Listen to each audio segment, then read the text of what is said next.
Pues esta es la parte de la diapositiva que no presenté el martes. Entonces, como vienen consecutivos, las dejé. Los objetivos de aprendizaje es que ustedes comprendan los principales conceptos relativos al muestreo, que puedan diferenciar entre universo, población y muestra, que ya los vimos, y comprender el concepto de marco muestral, que será un concepto que revisaremos hoy.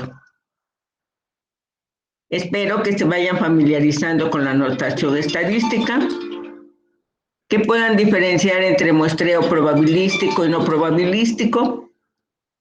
También ya conocen una ecuación para calcular tamaño de muestra para una proporción y para nuestro contexto, métodos 3, o sea, método epidemiológico, pues vamos a reconocer como prevalencia. También cómo calcular el error de estimación y cómo construir el intervalo de confianza que corresponda. Ya empezaron a aplicar las operaciones para calcular tamaño de muestra para una proporción, así como el error de estimación y el intervalo de confianza.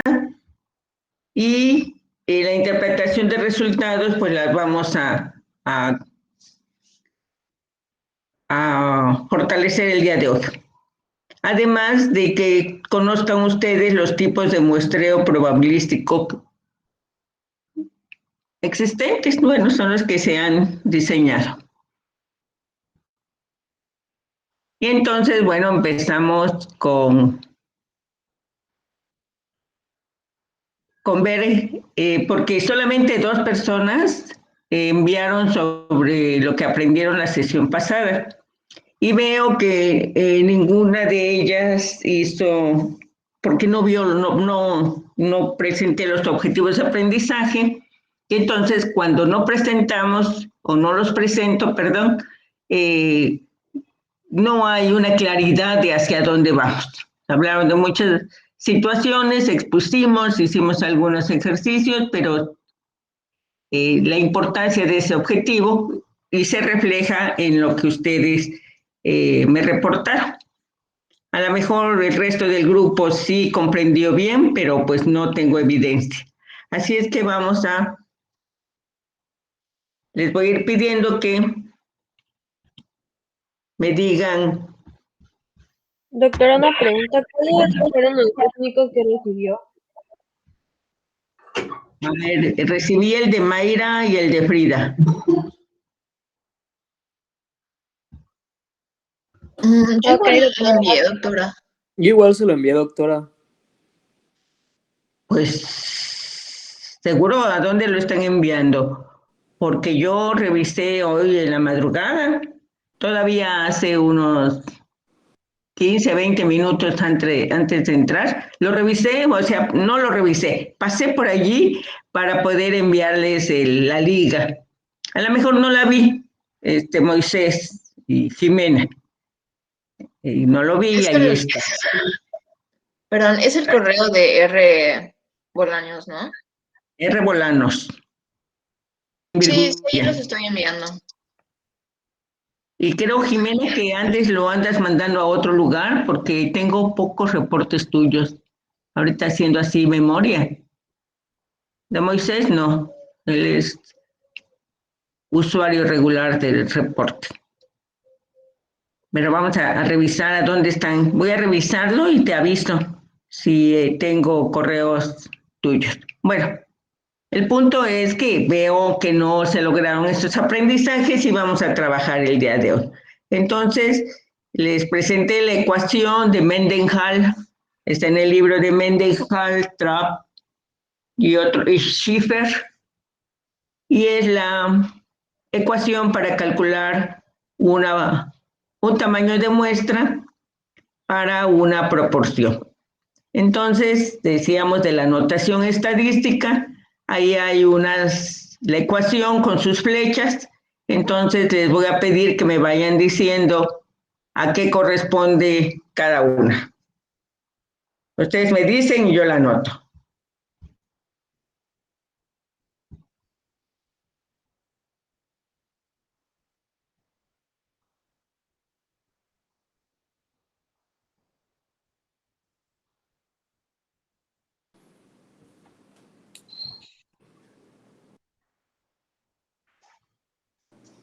Pues la primera N es lo que habíamos visto de la yésima muestra o algo así. Muy bien. Entonces, N, permite.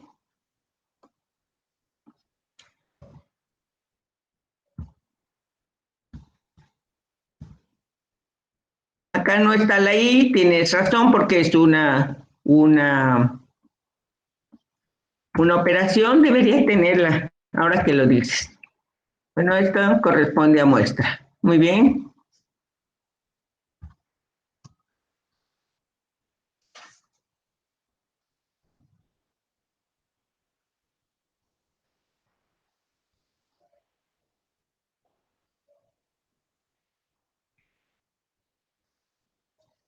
La N mayúscula sería la población. Bien. La P es la proporción con la que ocurre el evento.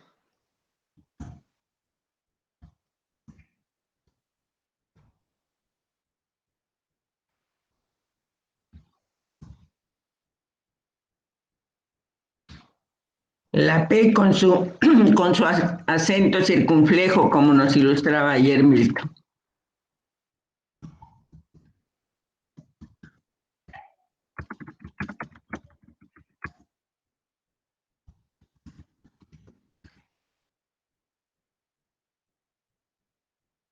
Bien.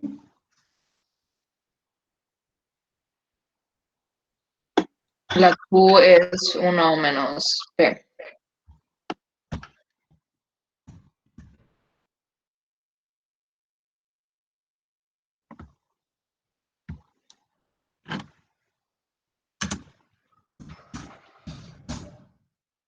Uno menos P ahí con el circunflejo y es la proporción con que no ocurre el evento. Muy bien, es el complemento. Y uno es la unidad. Muy bien, ¿qué más?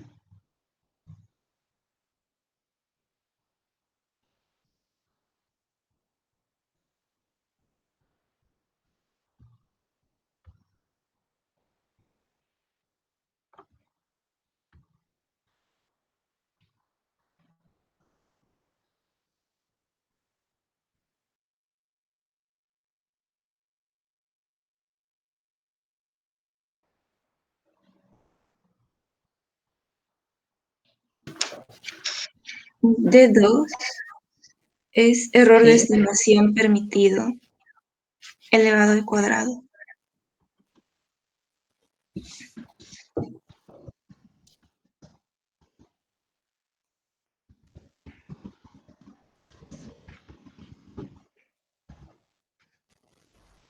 ¿Verdad? Y decíamos que ese error de estimación era en función de la confiabilidad con la que deseábamos trabajar. Muy bien, las otras pues ya las conocemos, entonces no tiene mucho caso.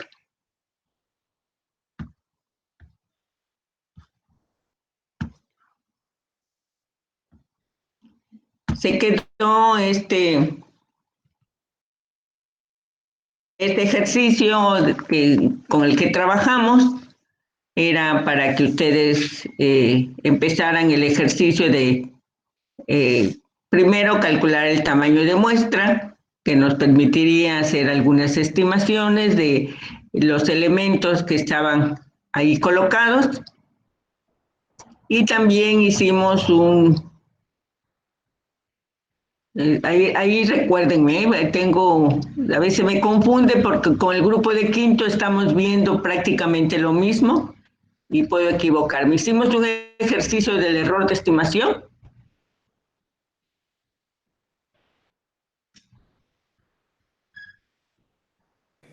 Sí.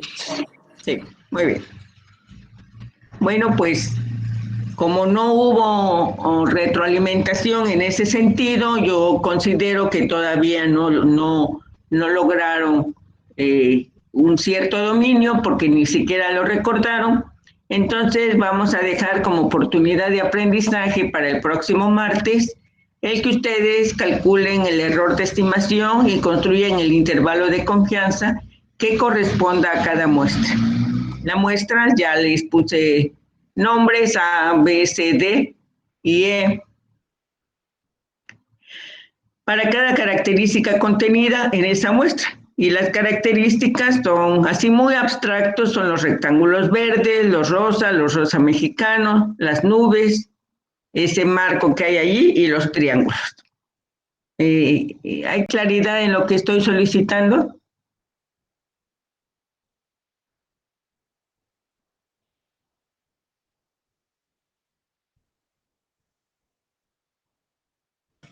Sí, doctora. Sí, bien. Un muy breve recordatorio de lo que acaban de ver, ahora en algo más simple. Tenemos una iésima población de tamaño 15, la que está en el rectángulo grande, y tenemos una iésima muestra en el rectángulo pequeño. En el rectángulo grande, la iésima población tiene 15 elementos, la muestra tiene solo 4. Y ustedes observan la composición de la población, está compuesta por figuritas de color rosa, parece crema, pero bueno, yo la veo rosa, y la otra azul. Y decimos que en la iésima población igual a 15, hay 9 figuras color de rosa, esto es una proporción del 60%,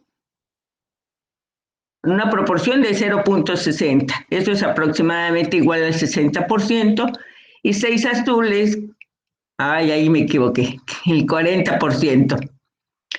Si hacemos una razón rosa-azul, ¿alguien recuerda cómo se hacen las razones? ¿Cómo se calculan las razones?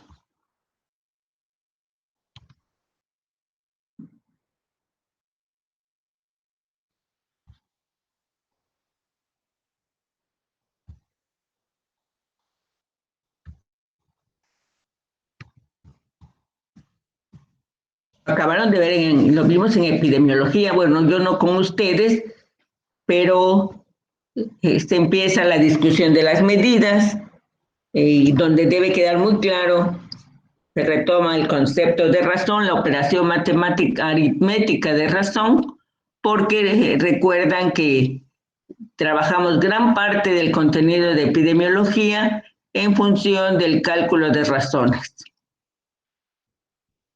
Entonces les doy una pista, la razón es un cociente o división. ¿Cuál es la diferencia de la proporción, que también es una división?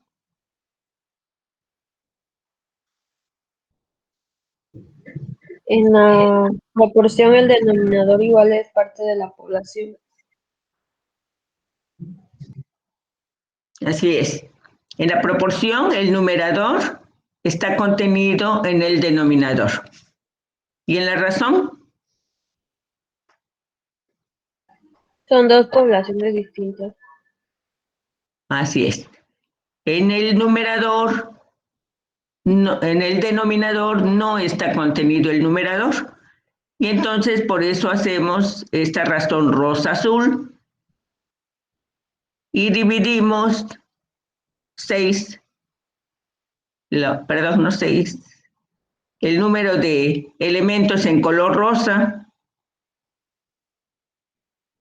que son 9, sobre los 6 elementos en color azul, y eso nos da una razón de 1.5 rosa por cada elemento azul.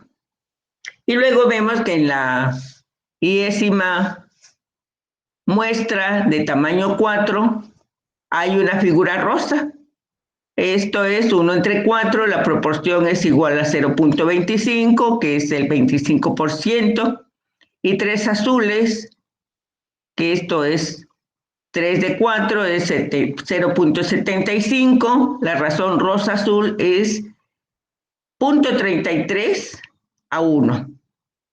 Entonces vemos que la composición rosa-azul es diferente a la iésima población, o sea, la composición rosa-azul de la iésima muestra tamaño 4 es diferente a la población. Por tanto, y la iésima muestra igual a 4 es o no representativa de la iésima población tamaño 15. No lo dije, pero ahí estaba. Bueno, suponemos que fue una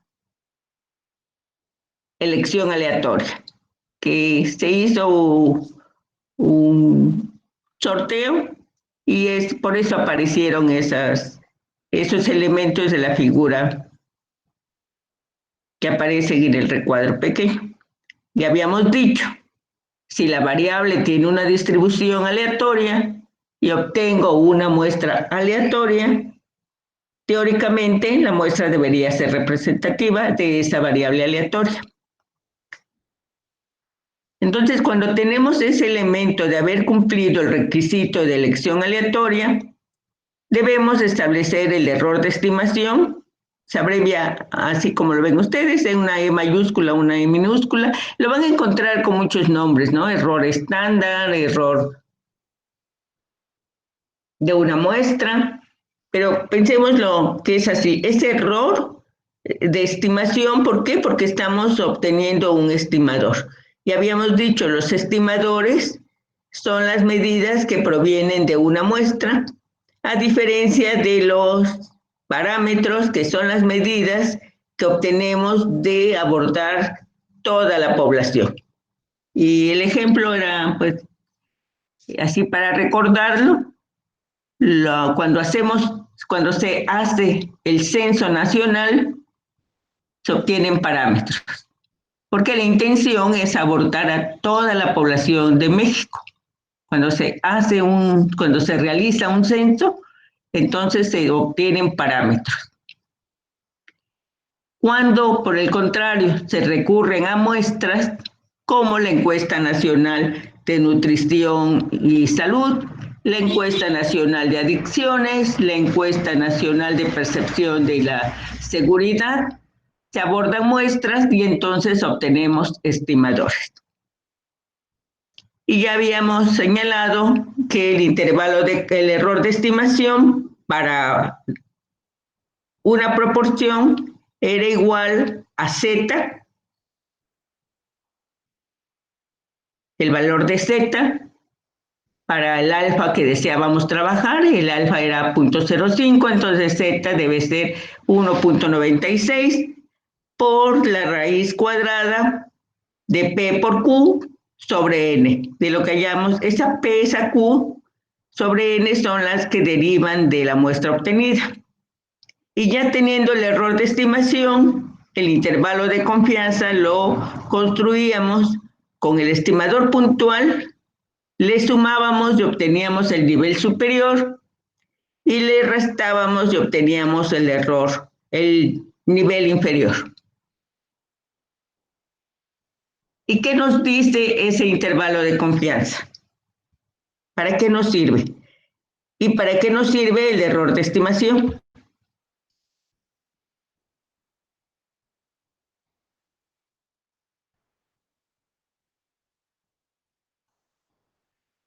Escucho respuestas espontáneas primero y si no ya, pues, preguntaré directamente.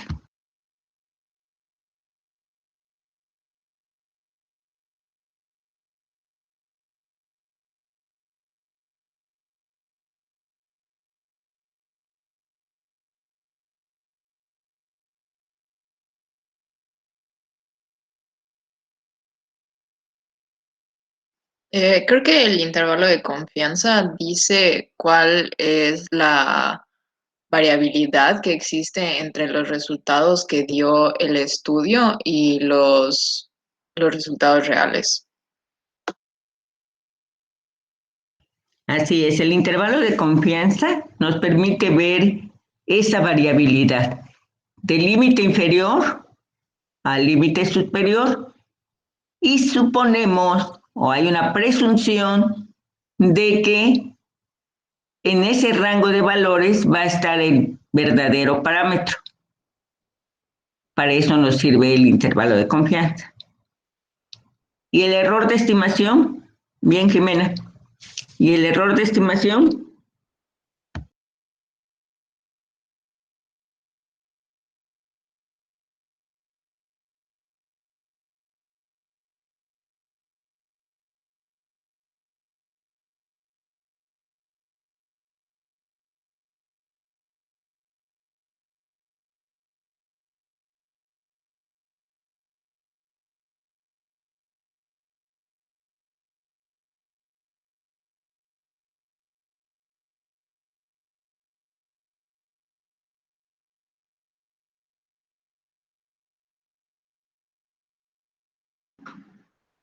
Tengo entendido que el error de estimación se utiliza para saber si, no, se utiliza para saber si la probabilidad de que un valor aleatorio se deba al azar.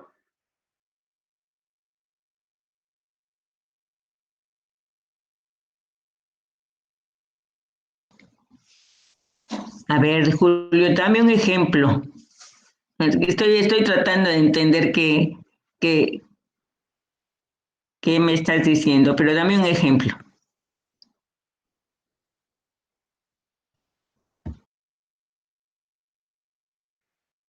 O sea, por ejemplo, si tenemos una campana de Gauss, que un valor de cualquiera de los obtenidos en los resultados se sitúe hasta los extremos. No sé si estoy en lo correcto. Sí, ya entendí por dónde va la idea. Recuerden, cuando calculamos tamaño de muestra en esa ecuación que veían ustedes en esa operación, se establece el error de estimación que nos vamos a permitir. Y señalábamos el ejercicio que se hizo, que en biomedicina nos permitimos un error de estimación del 5%. Que entonces regularmente en los estudios se calcula primero el tamaño de muestra, se establece el error de estimación en función de la prevalencia que vamos a identificar primero en teoría, ¿no? Lo que dice la teoría, queremos una confiabilidad del 95%, por eso nuestro error máximo de estimación debe ser del 5%. Se calcula el tamaño de muestra y se procede a identificar las unidades de observación y a medir lo que tengamos que medir. Pero sucede que muchas veces, a pesar de que pusimos el 10% para no respuesta, no obtenemos el tamaño de muestra que habíamos calculado. Vamos a suponer que el tamaño de muestra era 123. 123 más el 10% para no respuesta, 10% de 123 son 12, entonces teníamos 135, ¿no? Y la fracción, pues le pondríamos 135, 136 unidades de observación. Y corremos la investigación y resulta que no encontramos las 136 unidades de observación, que no quisieron responder, que cuando fuimos ya no vivían allí o que se negaron, simplemente no quisieron. Y nos quedamos con 109. Dice, bueno, 109 y yo necesitaba 132. ¿Qué hago con este 109? Pues se hacen las operaciones, se calcula y se dice, bueno, la prevalencia del evento es tal y se da el estimador puntual. Pero sabemos que el estimador puntual puede no estar reflejando el verdadero parámetro. Y entonces dice, pero oye, si eran 135, me estás entregando 109, ¿qué error va implícito? en esa reducción del tamaño de muestra. Y entonces calculamos el error que nos está proporcionando esta muestra en función de los valores que obtuvimos. Ya no es esa P que habíamos leído, que teóricamente debería estar allí o que otros autores habían encontrado, sino es la prevalencia específica que nos dio ese tamaño de muestra. Y se calcula el error de estimación y vemos qué tan grande o no es tan grande el error de estimación. Y decíamos, el ejemplo era, teníamos 13% de error de estimación, pues sí parece mucho, ¿no? ¿Por qué? Porque la confiabilidad se reduce a 87% y deseábamos una confiabilidad del 95%. Sin embargo, no demerita nuestra investigación. ¿Por qué? Porque estamos diciendo, estamos dando el dato, ese conocimiento, para que si alguien quiere hacer otra vez la investigación, que se ajuste a sus números, porque si no, van a tener un error de estimación como el nuestro. Ese es por un lado. Por el otro, es que ese error de estimación nos permite establecer el intervalo de confianza en donde esperaríamos que apareciera el verdadero parámetro. Y a ese 13, a la prevalencia que habíamos obtenido, le sumamos, le restamos.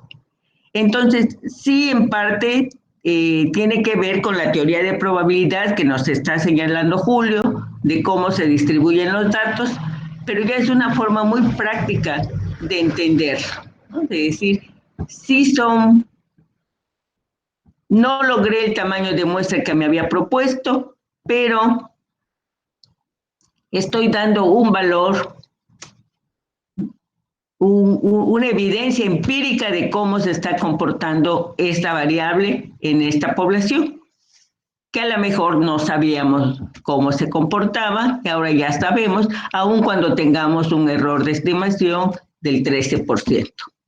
Entonces, siempre es muy importante hacer ese señalamiento. Pues ya les digo, muchas veces algunos investigadores no logran su tamaño de muestra.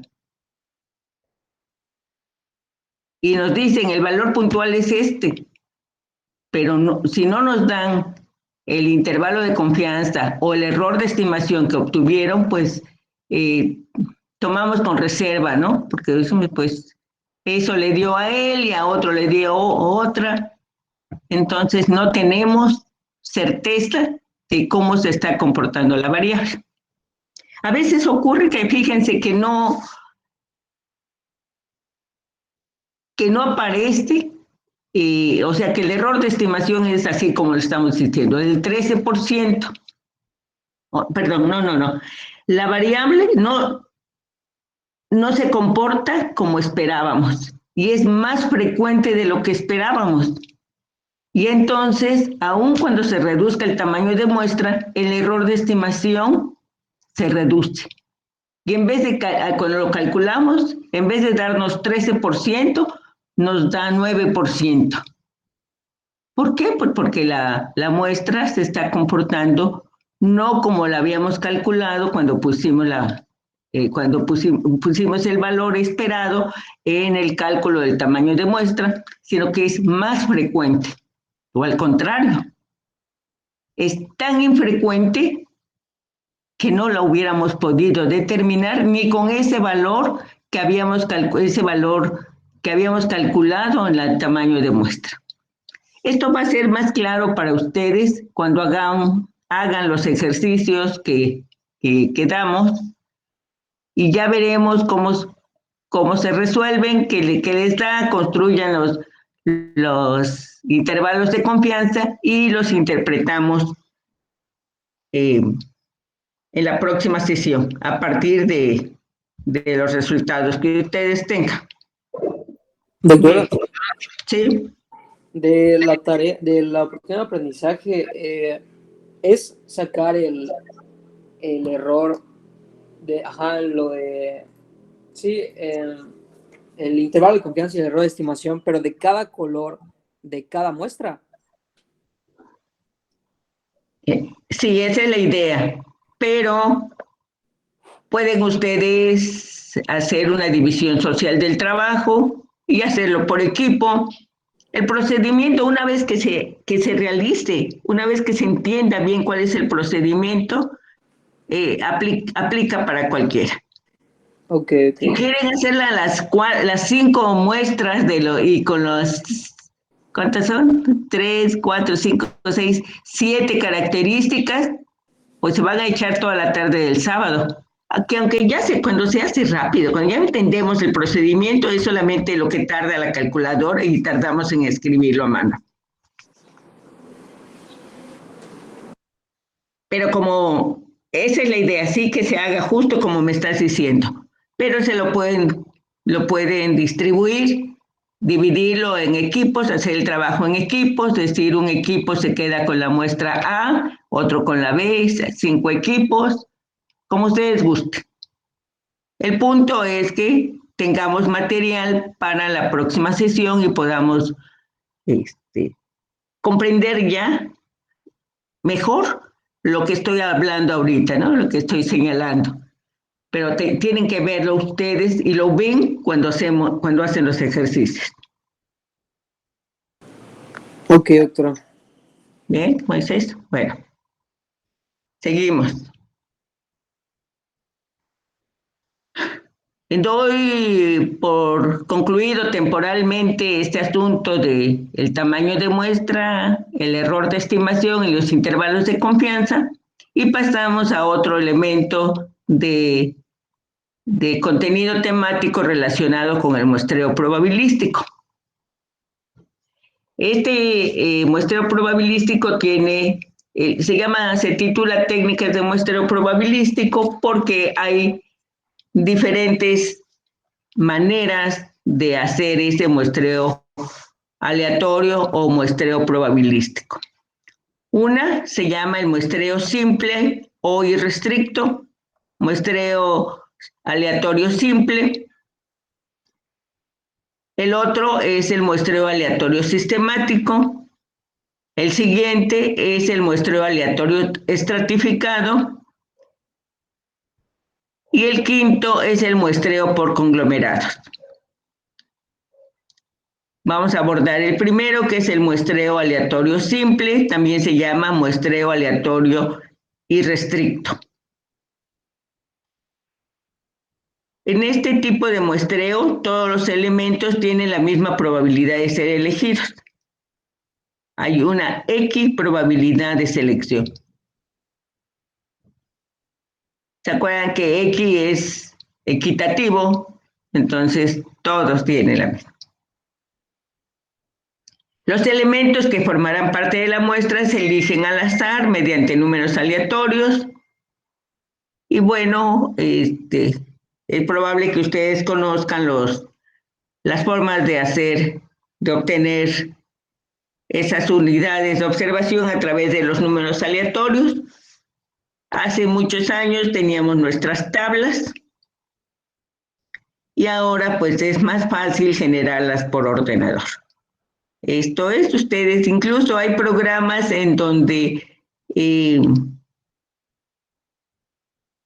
te calculan el tamaño de muestra y si les proporcionas el marco muestral, pues te dicen, te hacen la lista de las unidades de observación que deben participar en la muestra. Realmente es muy simple porque seleccionamos, se calcula el tamaño de muestra y vamos juntando, haciendo un colectivo de esas número de unidades muestrales porque cada elemento tuvo la misma oportunidad de ser seleccionado. La dificultad para este muestreo aleatorio simple es contar con el marco muestral. ¿Alguien sabe qué es un marco muestral?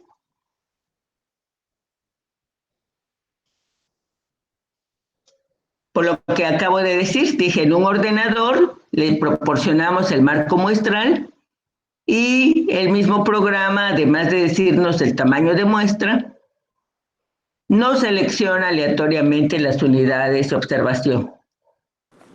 Pues es el listado de todos los elementos de la población.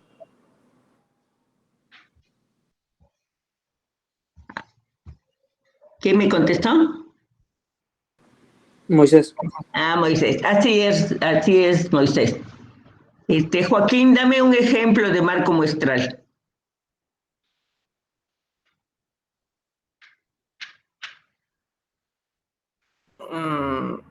La lotería.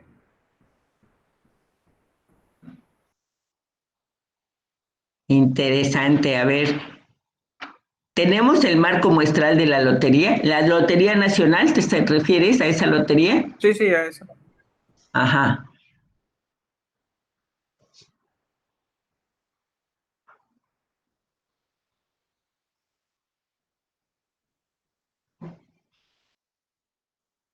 ¿Dónde está ese marco muestral?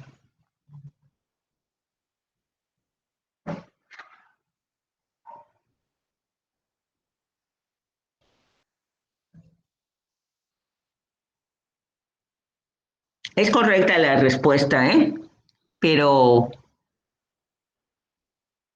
precísala más. Moisés acaba de decir, ¿no quieres repetir lo que es marcos muestrales, Moisés, por favor? Sí, es el listado de todos los elementos de la población. Gracias. Entonces, Joaquín, tú dices, la Lotería Nacional es tu...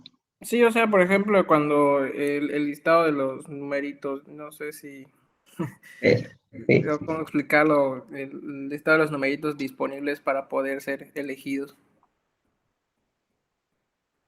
sí. Sí, por eso te decía que era correcta tu respuesta. En cada sorteo, la Lotería Nacional es la respuesta más correcta, ¿no? Sería el listado de series y los números que contienen esas series que se venden, ¿no? Y se generan, se registran. Saben cuántos aparecen, cuántos salen. Y cada sorteo tiene su propio marco muestral. Correcto. Otro ejemplo. Lucy.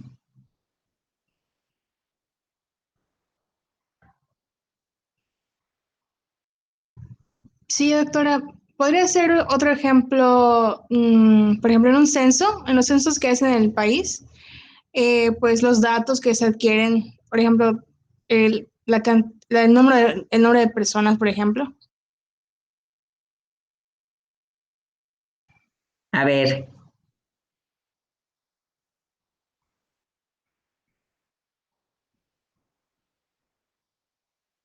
No creo que el censo registre, que mantenga una base de datos donde estemos todos los nombres de los cientos de millones de personas que habemos en México.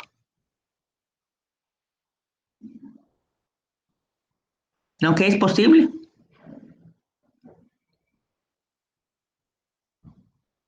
Bueno, entonces, como a una escala menor, un poquito más sencilla, podría ser como en lugar de, pues, el censo, las listas de estudiantes, si queremos estudiar a los estudiantes de una universidad, por ejemplo. Sí, ese es un ejemplo más concreto, más real.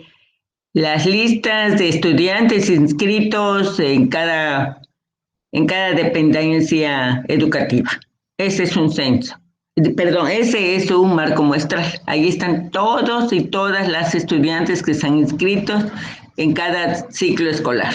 Muy bien. Un ejemplo más, Julio.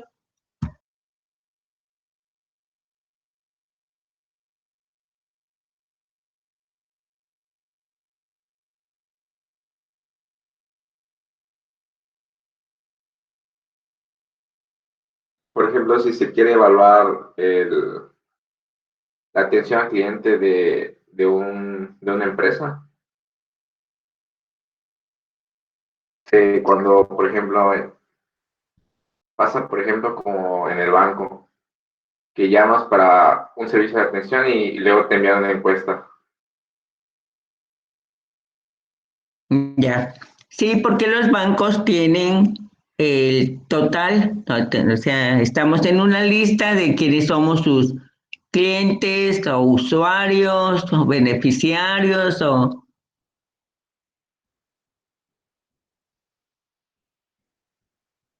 sufridos usuarios cuando tienes un préstamo bancario. Sí, tiene su lista de clientes completa y entonces aleatoriamente, dices bien, nos envían encuestas nos envían cuestionarios, formamos parte de una encuesta y nos envían un cuestionario vía electrónica para que respondamos sobre la satisfacción. Muy bien. ¿Alguien quiere dar otro ejemplo para ya dar por concluido este?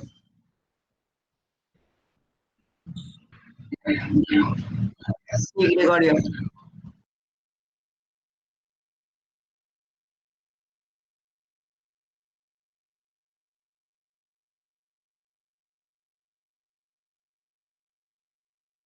Efectivamente.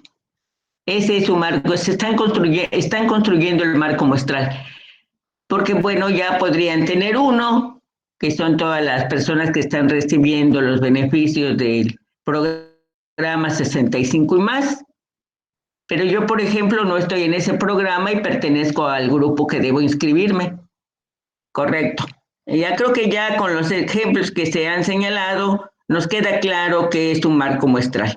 Y estamos hablando de personas, pero también podríamos tener marcos muestrales de bancos, de todas las sucursales de los bancos, de todas las unidades hospitalarias o del sector salud, de las escuelas. Hay diferentes marcos muestrales, ¿no? De aviones que hay, un inventario podría ser un marco muestral. Muy bien.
Doctora, está apagado su micrófono.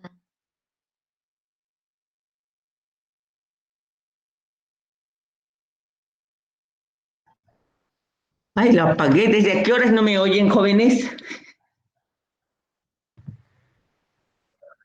Chíspales, pues ya me eché todo Sí están viendo las diapositivas, ¿no? Bueno, ahí voy. No me fijé que la apagué. Bueno, regreso. Estoy hablando del muestreo probabilístico por conglomerados. En este muestreo se reconocen que hay varios grupos que se denominan conglomerados. Aparecen de forma natural.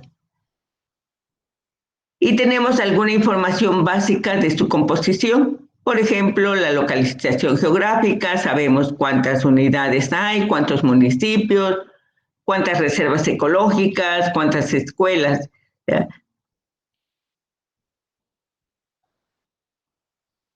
Y los conglomerados son muy diferentes o heterogéneos en su interior, pero son semejantes a otro conglomerado, a diferencia de los estratos. Los estratos, que es el tipo de muestreo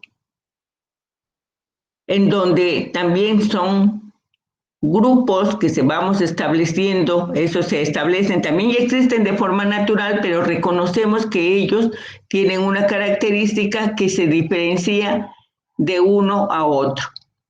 Un ejemplo de estrato es el sexo, hombres, mujeres, intersexo.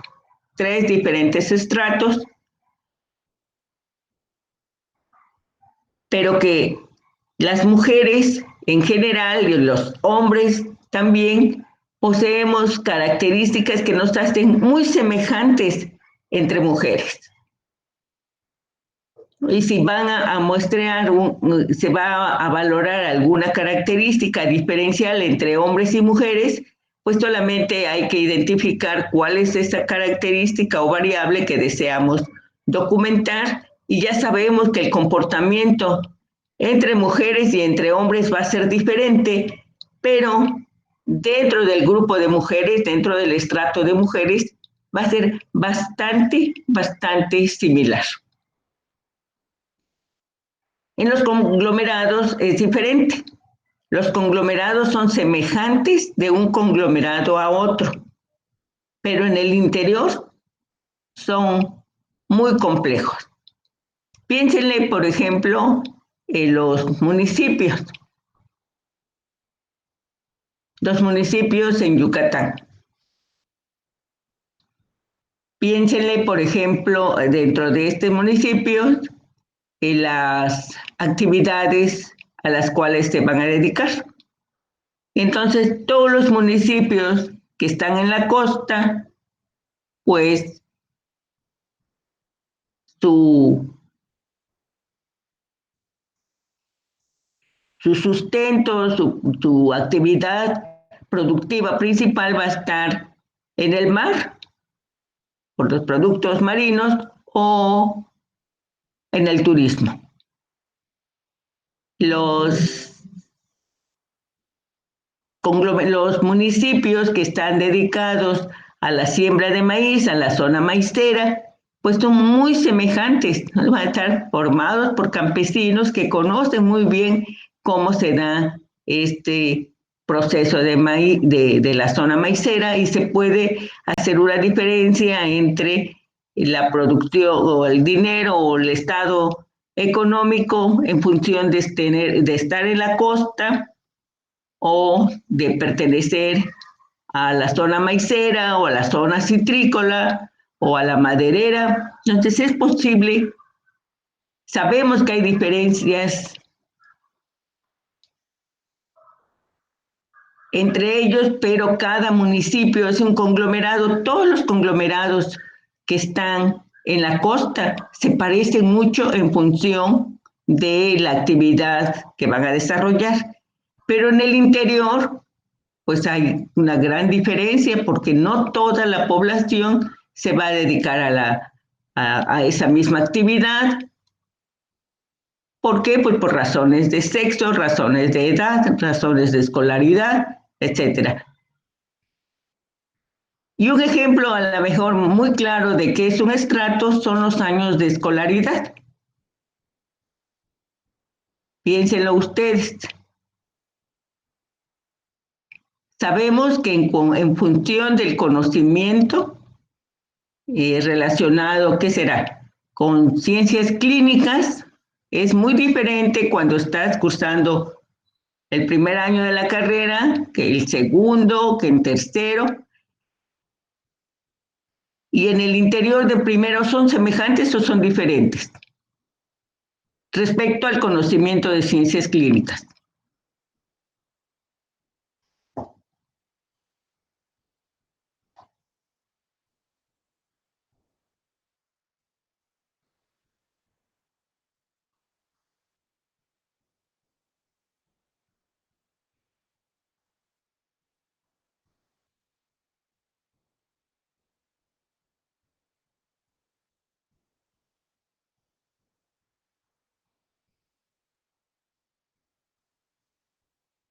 Estoy tratando de dar un ejemplo claro de qué son los estratos.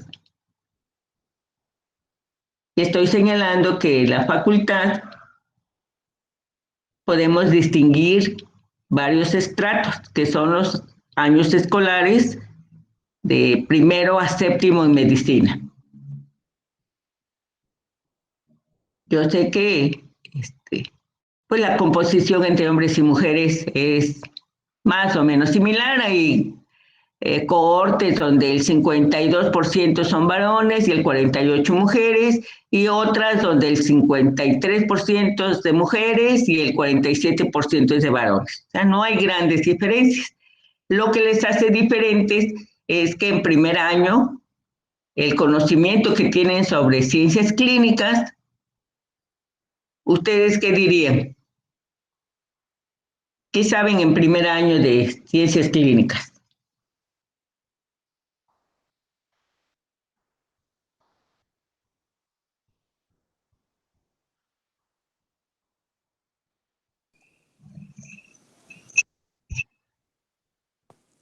Pues sabemos de ciencias morfológicas.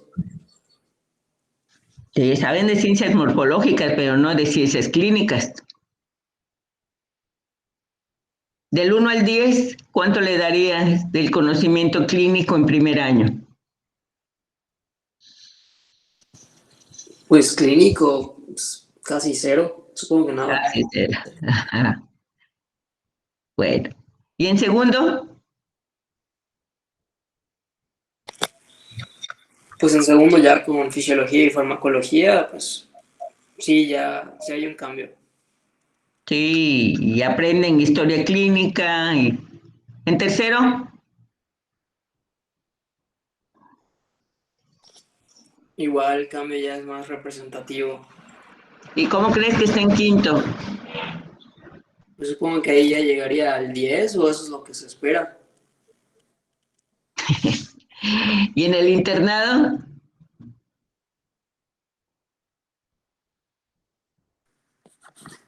Pues comprobar ese 10.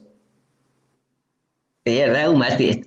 Entonces vean que bajo esa mirada, bajo esa perspectiva, bajo esa característica de estudio que sería la variable conocimiento de la clínica, hay estratos bien diferenciados en la misma población, en la facultad. Y en primer año hay grandes diferencias entre ustedes, entre los 6 grupos de primer año. No, No, ¿verdad? Es muy parecido el grupo de edad, en edad todas más o menos, habrá uno muy joven, habrá alguna o alguno muy mayor, pero la edad media es la misma, igual que los de segundo, igual que los de tercero. Eh, en cuanto a de dónde provienen, el lugar de proveniencia.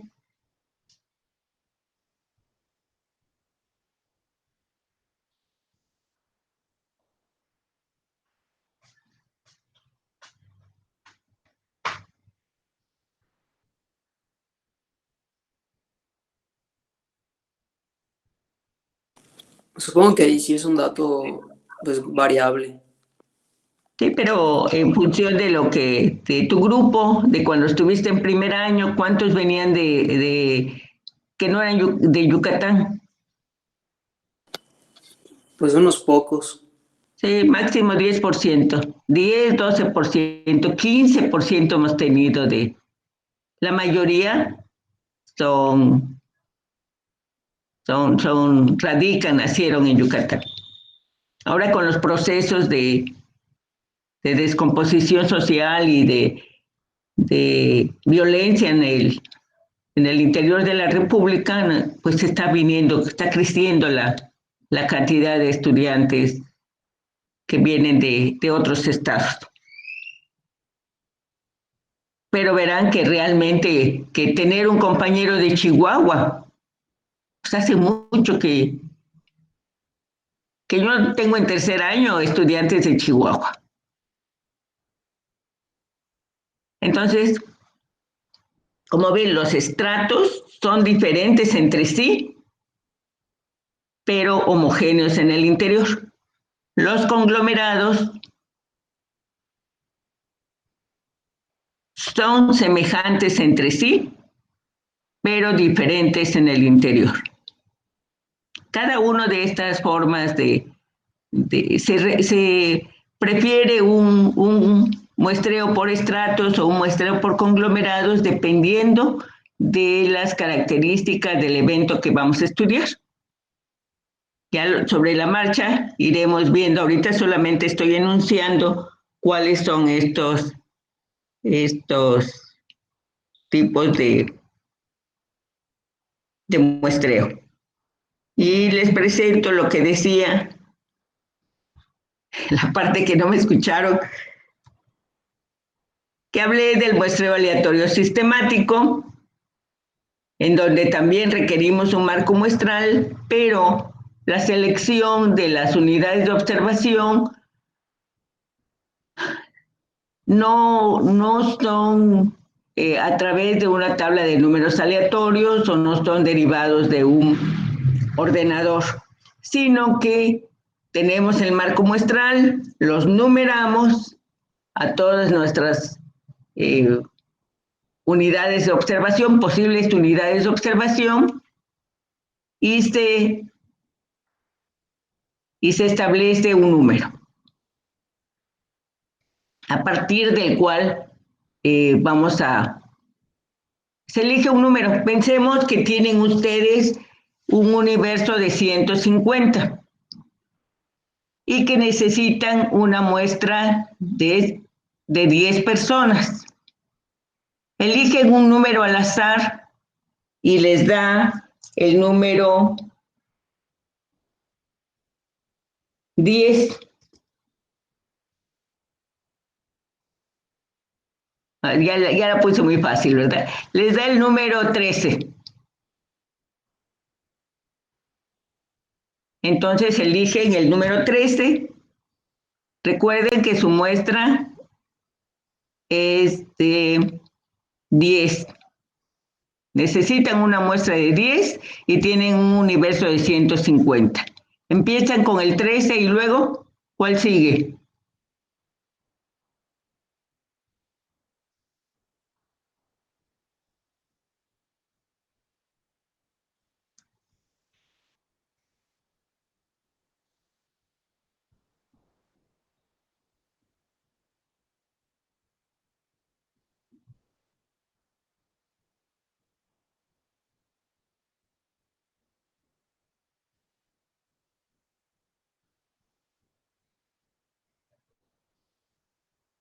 Si tenemos una muestra, un universo de 150, y yo necesito una muestra de 10 personas, ¿cómo elijo a esas 10 personas?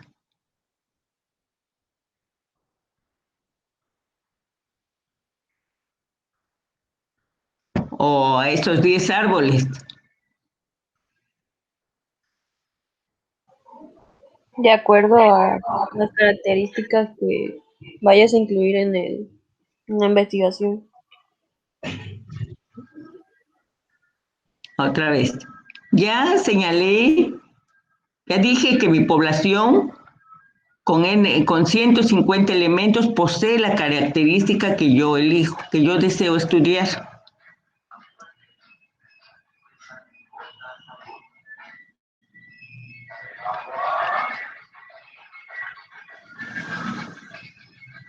Tengo el listado, tengo el marco muestral, pero no tengo manera de hacer, no tengo un ordenador que me diga cuáles debo elegir.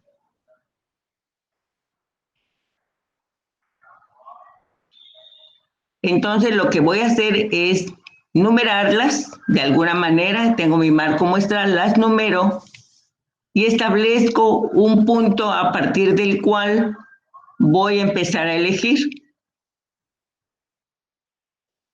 Vuelvo a decirles, tengo un universo de 150, o sea, ya numeré a mis posibles unidades de observación con el 1, 2, 3 hasta el 150.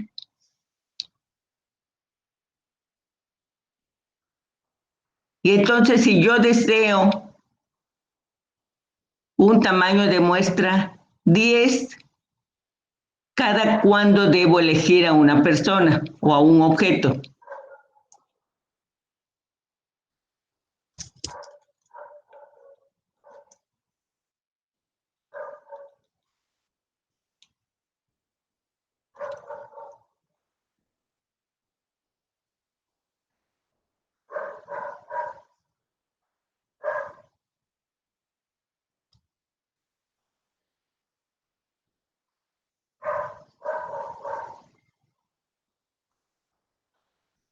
Divido 150 entre 10 y ¿cuánto me da?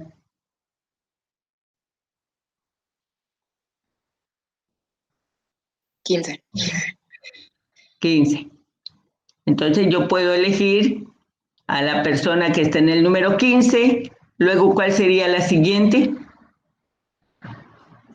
30, 30. ¿Y la siguiente? 45. Así es. Así nos iríamos hasta llegar al 150. O puede no haber elegido el 15, hice aleatoriamente y me da el 8. ¿Qué hago entonces?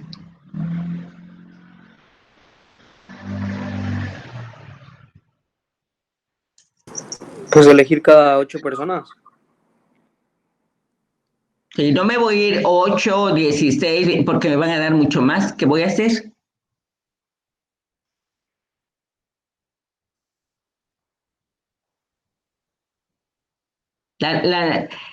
Empiezo con la persona, con el objeto que tiene el número 8.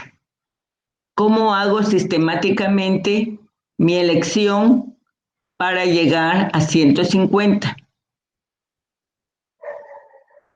Ya hace ratito acaban de hacer la división, dice, ya tienes 150 y necesitas una muestra de 10, pues es 15, ¿no? Cada 15 elementos.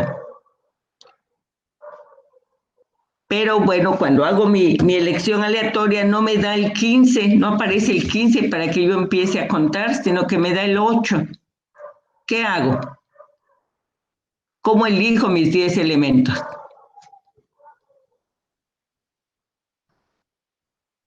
Pues puede ser que al 150 le restas los 8 y lo que queda lo divides entre 9 para ya elegir cada 9 a un sujeto.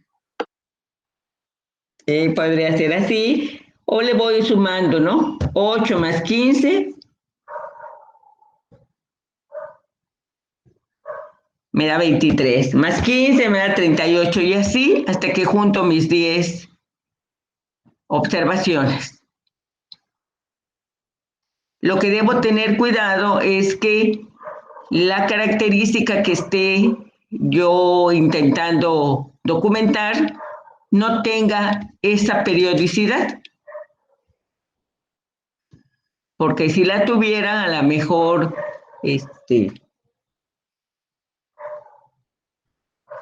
se va a sesgar mis observaciones. Imagínense que es un grupo donde cada 15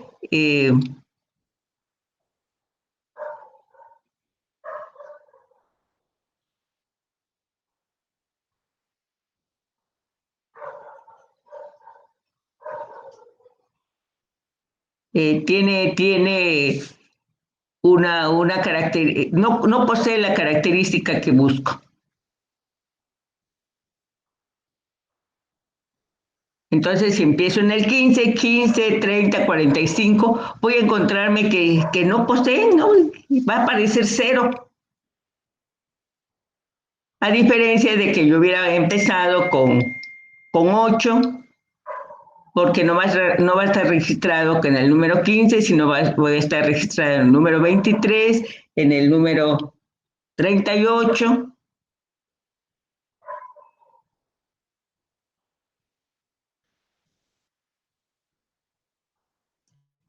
Muy bien, es que es muy difícil explicarlo así con letras. Necesitamos la imagen, se las presento a la próxima sesión. Y finalmente tenemos un muestreo aleatorio mixto. Hay ocasiones en que se recurren a varios tipos de muestreo. Lo vamos a ver, voy a darles el ejemplo. Las encuestas nacionales primero muestrean por zonas. Luego muestrean por lo que se denominan AGEPs. Vamos a ver qué son los AGEPs. Luego que los AGEPs se eligen las manzanas se eligen las viviendas y dentro de la vivienda se elige o a toda la familia o a un integrante de la familia. Y entonces esos son los elementos combinatorios o muestreos aleatorios mixtos. Pues jóvenes, con esto doy por concluida la sesión del día de hoy. No, les voy a enviar esta imagen para que calculen tamaño de muestra que les permita estimar la proporción de zorros que están durmiendo y otro tamaño de muestra para estimar la proporción de zorros que están sentados. Aplicando esta ecuación de Mendenhall, Schaefer y Trum, que ya les he señalado. Y vuelvo a insistir, hay muchas ecuaciones, ustedes van a encontrar muchas fórmulas u operaciones en la literatura, y que yo prefiero esta porque es sencilla y porque tiene la notación estadística correcta. ¿Preguntas?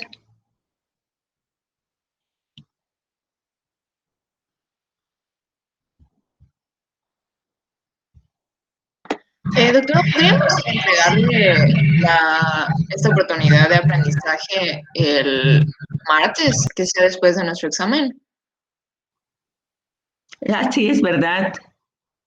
Sí, después del examen, claro que sí. Sí, porque la vamos a revisar hasta el jueves.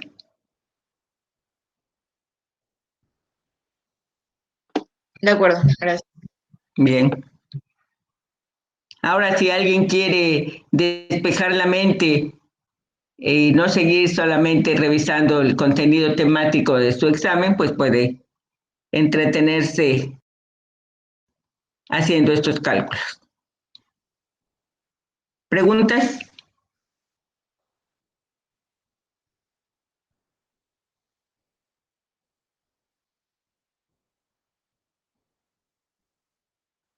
Bueno, si no hay preguntas, jóvenes, entonces nos vemos el próximo jueves. Mucho éxito en su examen del martes. Y pues cuídense mucho. Gracias. Hasta luego, doctora. Gracias. Hasta luego. Gracias, doctora. Hasta luego. Adiós, hasta luego.